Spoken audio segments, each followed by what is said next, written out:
Então, pessoal do nono ano, tudo bem com vocês? Aqui também está tudo bem, né? Nós estamos aí aguardando maiores instruções para a gente poder voltar ativa, se Deus quiser. Enquanto isso, a gente vai dando essa aulinha aí online, né? E para além das margens e para além dos muros, como a escola, como é o lema da nossa escola. E hoje eu convido vocês do nono ano para a gente dar uma passadinha no próximo capítulo, que é sobre a proclamação da República Brasileira e já falando um pouquinho aí sobre a República Velha. Acho que a gente até já começou assim a falar um pouquinho, né, sobre o assunto que a gente veria. E o que é importante a gente compreender aqui? A República Velha ela vai ser dividida entre República da Espada, que foi o período em que os militares estiveram no poder, o Marechal Deodoro da Fonseca, né, aquele que a gente considera como proclamador da República, e o Marechal Floriano Peixoto. Esse período vai de 15 de novembro de 1889 e até 1894, quando o primeiro presidente civil, né, da história da nossa República Brasileira assume o poder, senhor Prudente de Moraes. E aí a gente vai ter então a chamada República das Oligarquias. Então, a República Velha, ela é dividida em República da Espada, que é o Marechal Deodoro da Fonseca, o Marechal Floriano Peixoto, de 1889 a 1894. De 1894 a 1930, a gente tem a chamada República das Oligarquias, né? Isso aí forma as duas fases da República Velha. E oligarquia, o sentido da palavra oligarquia. Oligarquia é quando uma minoria, né, está no poder. E a gente vai perceber que essa minoria era principalmente representante da grande aristocracia rural brasileira, em especialmente essa aristocracia rural da região sudeste.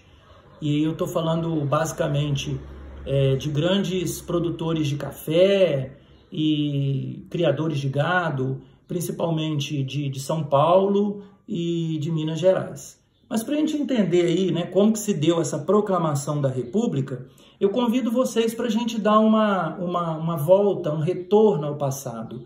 O Brasil tornou-se independente de Portugal no dia 7 de setembro de 1822, né? A gente se lembra, nós estudamos ano passado isso daí.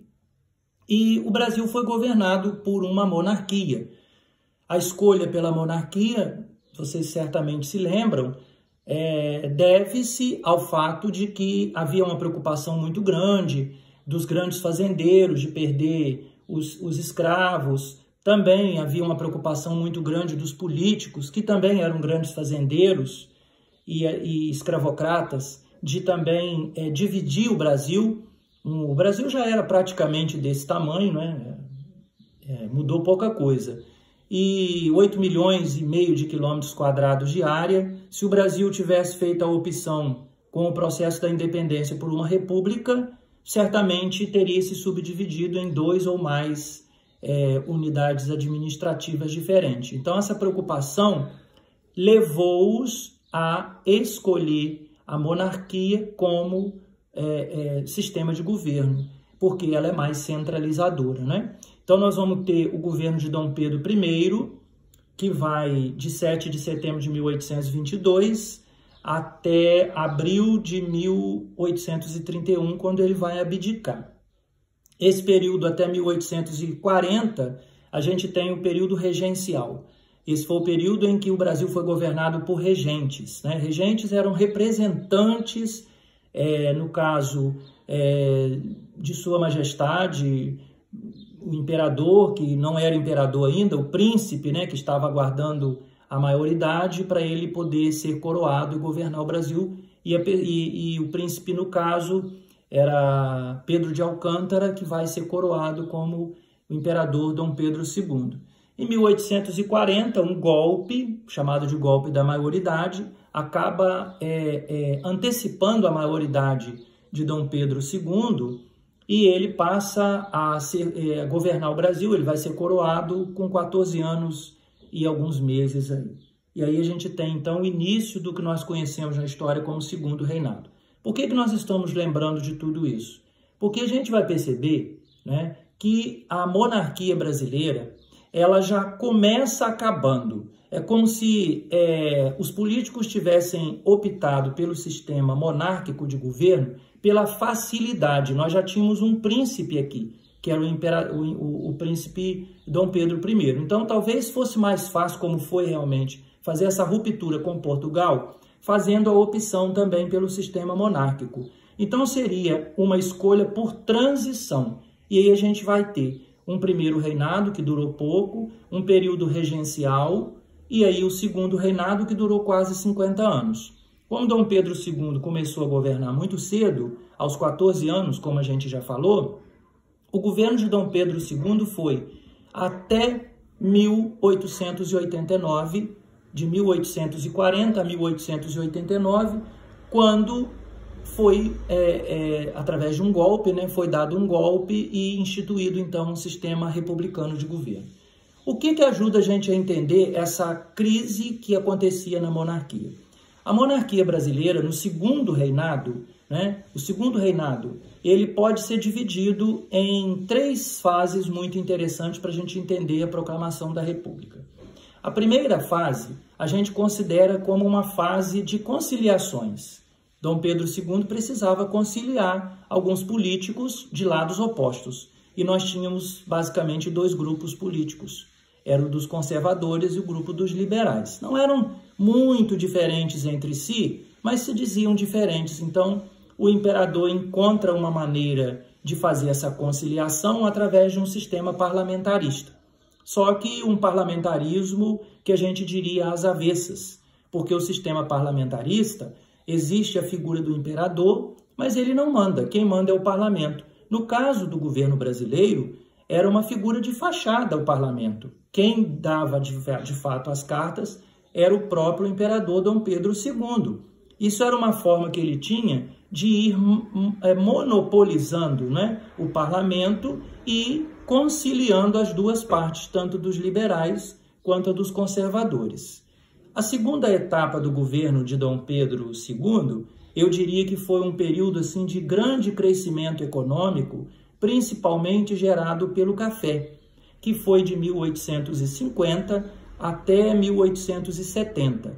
Entre 1850 e 1870, a história do Brasil muda completamente. A gente vai ter um aumento na produção de café, o cafeeiro vai trazer para o Brasil, as exportações de café vão trazer para o Brasil uma série de desenvolvimento econômico, e se tem um desenvolvimento econômico, consequentemente, para o político isso é muito bom.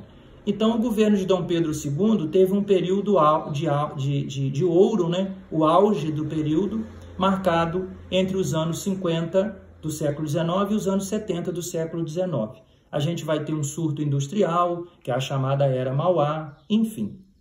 1870 até 1889, a gente costuma chamar esse período de crise da monarquia brasileira. E é aí que entra, né, o nosso assunto, porque para a gente entender a proclamação da República, claro que a gente precisa de entender o porquê da monarquia brasileira, né, ter sido derrubada.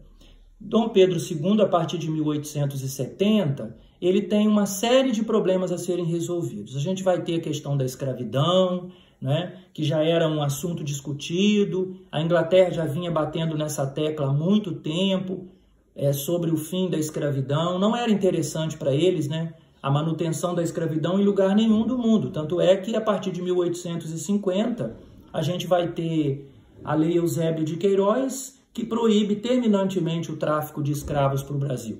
Isso demonstra uma clara demonstração de que quando um governo ele quer, aquela lei ela realmente é cumprida. E se tem uma lei que foi cumprida, eu diria que é essa lei, né? Ela acabou realmente com o tráfico de escravos. Em 1870, a gente vai ter também a fundação de um partido republicano, né? E esse partido republicano, ele já discutia-se há muito tempo a possibilidade da proclamação de uma república, já que o Brasil era uma única nação, era a única nação em todo o continente americano a optar pelo sistema monárquico de governo. Somado a tudo isso, a gente ainda vai ter outras questões relacionadas aí a monarquia brasileira, ou seja, tudo aquilo que não está dando certo, tudo aquilo que precisa de mudança, tudo aquilo que algum grupo quer mudança, e principalmente, a gente está falando aqui nesse sentido, de grupos que tinham bastante poder político, e poder aquisitivo e poder político, né? Quando eles discutem muito as questões que precisam ser mudadas, a culpa cai sempre em cima do governo.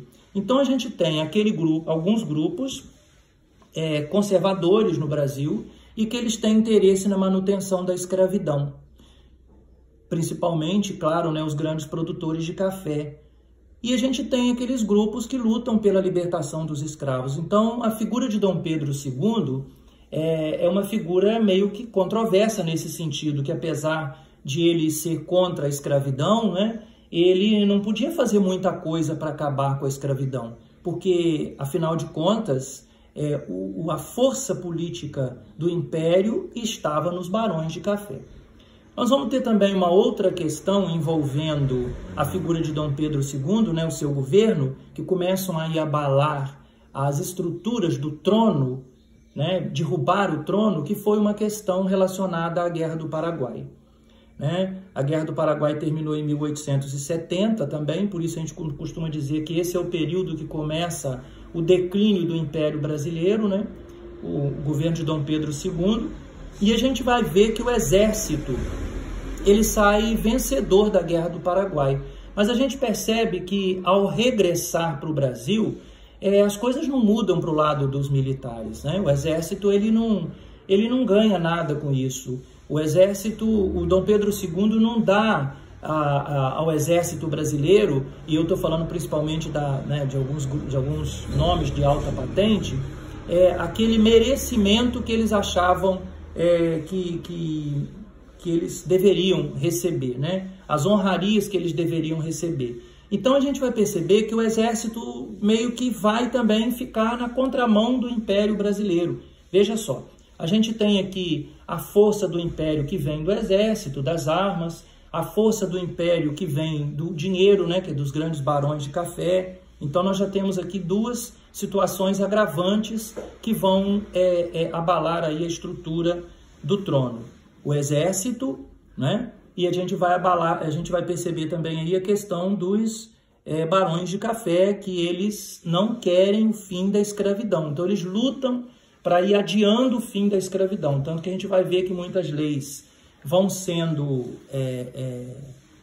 assinadas, né, pelo Império, como a Lei do Ventre Livre, a Lei 1871, a Lei Eusébio de Queiroz, a Lei do Ventre Livre, a Lei dos Sexagenários, 1885, que vão protelando o fim da escravidão. Essa de 1871, a Lei do Ventre Livre, ela determina que todo escravo nascido a partir da promulgação daquela lei, ele fique livre, mas ainda tem uma série de restrições. A Lei do Sexagenário, uma pessoa com mais de 60 anos de idade e que se torna livre, que não é mais escrava, ela também não tem muito o que esperar da vida, então também não resolveu em nada. E a gente vai perceber que a princesa Isabel, regente no lugar do pai dela já pela terceira vez, porque ele estava viajando para a Europa, cabe a ela, então, essa assinatura da Lei Áurea, por isso que é ela que assinou, né? A princesa Isabel, ao assinar a Lei Áurea, ela certamente, né, ela entendeu o seguinte, a gente está percebendo que a maioria da população